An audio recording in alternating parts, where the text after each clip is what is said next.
Hi guys, in front of me is iPhone 16 and let me show you how to apply emoji wallpaper on this device.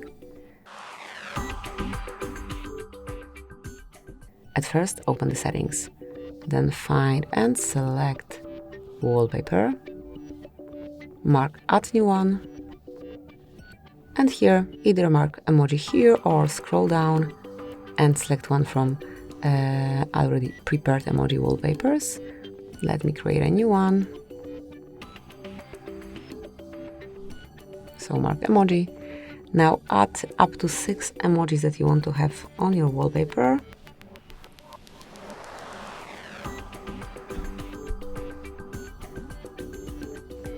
So let me go with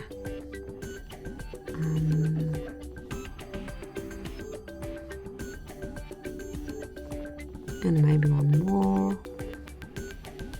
Let's stick with animals, like this.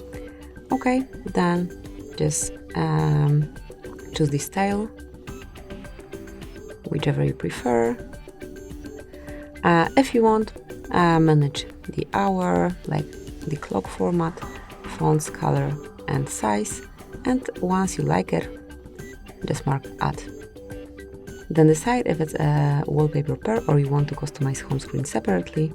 If you do want to do it, just enter manage home screen, and now you can blur it or unblur it. You can add some other photo, you can make it just one color or gradient, whatever you prefer.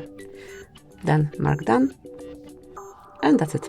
As you can see, this brand new wallpaper is covering both home and lock screens. So thank you for watching. Please subscribe our channel and leave a thumbs up.